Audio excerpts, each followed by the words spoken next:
If I gave you all the time in the world and I Yeah. just sat you in a room and said, okay, now you can just go ahead and feel all you want to feel and think about that stuff in your head as much as you want to 24 hours a day, no matter if you did that for a month, how happy would you be? Just thinking about your feelings and feeling your I would feelings. drive myself insane. Right. Now, if you spent that same month relentlessly taking action toward all those goals you have, how would you feel then? Accomplished. Yeah. Welcome for both of you. Thank you, Robbie. Thank you. So we're going to be doing this just a little bit different. Would you please, Clarissa, start once again with the goals we were shooting for, because we do start with the end in mind. Absolutely. So my goal here is to leave my fear of abandonment in the past and be comfortable and feel safe setting boundaries in my relationships. Right. Okay. Specifically Now, in the dating scene. oh, specifically with dating, I didn't know that. Good. Oh, that's a great topic. So we started off then, Clarissa, talking about this idea that there are two kinds of people in the world.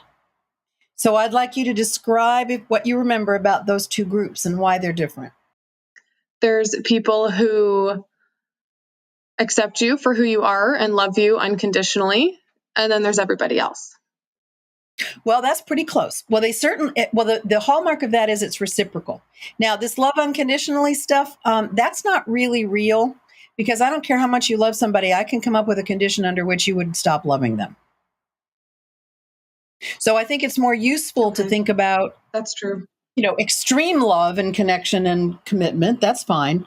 But there's no absolutes. Like, no matter how much you love somebody, if you found out that he was some kind of pedophilia idiot, you wouldn't love him anymore. Or you might, but you wouldn't be with him anymore. Right? So there's deal breakers True. out there. Yes. But to your point, you want to be able to set boundaries. And we discussed the problem with most people is they're people pleasers like you, and they're more worried about taking judgment and scrutiny off of them than they are about standing up for what they want and putting boundaries out there and getting treated in the way that they want to be treated. So we decided then that you can't treat everybody else like you treat the special people that love and care about you. Is that true? That's true. That's true. And that makes sense to you now. Now, again, it's not that you're rude Yes, or it does. disrespectful to other people, but they don't deserve a high level of care and respect and love because they're not reciprocating that. Now, while we're talking about these people in a special group, let's just make a little side note that the way people get into that special group of yours, Clarissa, is based on how they treat you. It is an earned position. There is no free entry. Okay. Okay. Now, some people think that just because they share DNA with you, they should be in that group. Like mothers, especially, are guilty of this. Not true. If your mother is respectful and cares about you and all of that, that's fine. Moms can certainly be in that group, but it doesn't necessarily mean they're automatically there just because they birthed you or just because they share DNA with you. Okay. And that's how you stay happy. Interesting. Okay. Yeah. Interesting, isn't it? So it's all based on, not how you feel and not what used to happen in the past, but based on what your eyes and ears tell you and your heart tells you about how they treat you. Sadly, some people have family members who don't treat them very well.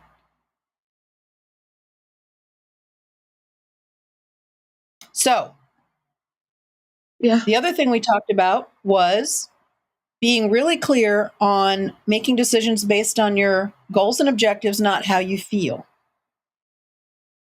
Because how you feel changes like the wind. And the stuff we have in our head that we keep referring to when we're taking our emotional temperature is, what's the technical term for that? That doesn't matter? Or that's made true. up? You make up and it doesn't matter. That's exactly right. That's exactly right. Yes. So if you're going to make stuff up in your head, let's make up stuff that is good and useful. So there's another concept we hadn't talked about, which is, you can pretty much look at everything you think, everything you feel, everything you're doing, every action you take as one of two things. Because I like things simple. I don't want to make things complicated. I like to think of it as either useful or not useful. I'm not real fond of good, bad, right, wrong, up, down. I like useful and not useful because it kind of takes the judgment out of it. Because you, for an example, you're very good at judging the crap out of yourself. Oh, yeah. Oh, yeah. That used to be true. That used to be true. I'm my worst critic. Okay. Well, you should never be your worst critic. You should be your biggest supporter.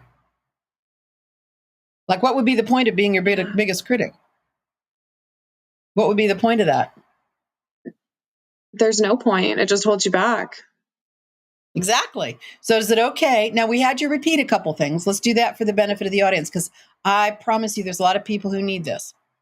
I was born the exact woman I'm supposed to be. The exact woman I'm supposed to be. And I have nothing. And I have nothing to prove. To prove. Now, say that last part like you mean it. I have nothing to prove. I have nothing to prove. There we go. I like it. Okay?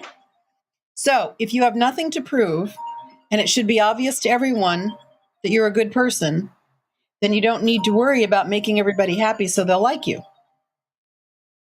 Right. Wouldn't that be true? It would be true. The important people in your special group, they already like you. You don't need to prove anything to them. They already think you rock.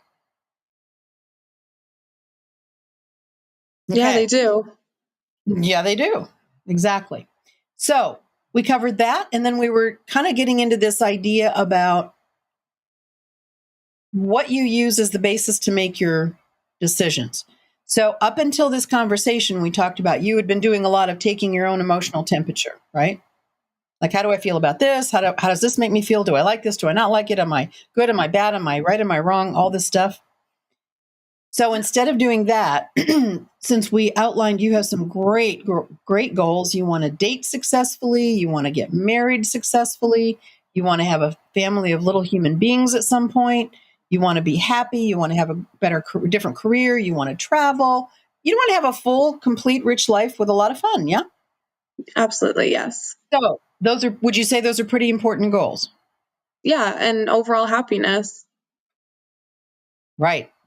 So you cannot be happy when you are focused on your internal stuff. You get happy by achieving those goals, right? Like if I gave you all the time in the world and I just sat you in a room and said, okay, now you can just go ahead and feel all you want to feel and think about that stuff in your head as much as you want to 24 hours a day. No matter if you did that for a month, how happy would you be? Just thinking about your feelings and feeling your feelings. I would drive myself insane. Right. Now, if you spent that same month relentlessly taking action toward all those goals you have, how would you feel then? Accomplished. Yeah. And happier. Right. So we've been ridiculing feelings mercilessly because generally they're not useful. Yeah. And we did say, here's another good one. Unless your thoughts, feelings, and actions are directly connected to your goal, whatever your goals are, they are irrelevant. They don't even matter, which is quite a revolutionary idea, don't you think? Do you think you have a feeling? Do you think you have a feeling that's more important than any one of your goals? No. Because feelings are momentary. Mm-hmm. Yeah. Mm-hmm. Mm-hmm. So in order to focus on your goals, of course, you'd have to come out of your head and come out here into reality where you're seeing and hearing and feeling reality, because that's going to be closer to reality than what you have in your head. And I think lastly, we talked about the idea that if you want to be good at setting boundaries and good at chasing your goals, you have to be good at saying one word, which is No. right. That's right. And it used to be that you thought saying no made you be like a mean person or a not nice person, right? Yeah, it was hard for me to do. I didn't like people thinking that I was a no person. Because it means you were disrespectful or unkind or rude or those things, right? Yep, exactly. Okay. Now, so let me ask you a question. Am I disrespectful? No. Am I mean? No. Okay. Well, guess what, Clarissa? I say no all the freaking time. I do. I say no all the Wow. time. Now, and it works better to say no when you need to. Now, I don't say it unless I need to, but I'm not afraid to say it at all. And here's what it should sound like. No, I'm so sorry. I can't do that this time, but maybe next time. No, I'm terribly sorry. I won't be able to because I have another commitment, but please ask me again. No, I can't do this right now, but I probably could in about 30 minutes. No, I really don't want to because I don't actually like that, but we could do something else. And none of that sounded bad, did it? No, it definitely did not sound bad at all. It's Right. Great examples. Right. So you can say, and this is actually a little trick I do with my husband. I have a policy that no matter what he asks me, I say yes. Because that's the first thing I want him to hear. This is good to use with your future boyfriend. I want him to hear the yes. But very often, this is what it sounds like. Honey, can you do whatever? Yes, I can. But I'm going to need to do it closer to 4:00. Would that be okay with you? Or, yes, I absolutely can, but I need to do this first. Is that all right? Yes, but I probably won't be able to do that until we get back. So that's really a no, isn't it? It is. In a nice way. I said yes first, and that's what he remembers. That's just a good little trick to tuck away because you can always qualify it by saying when I could do it. So it's not technically a no. It's just not, it's a no, not right this minute. That's going to be in my head for sure. That'll be very That's a good successful one. then. I can promise you that. And that's just a good thing to have. I It's like not just that. with husbands. You could have that with all kinds of people. Sure, absolutely, I can do that. But I got to feed the dog first. It'll just be a second. Or I've got the, absolutely, yes, I will. But I'm going to finish this report first. It'll just be 20 minutes. Okay. Okay. I see how that would be beneficial in multiple areas. Yes. Okay. So that's how you say yes, but really kind of mean no. But there are times when you absolutely need to say no and mean no. But see, it can sound similar.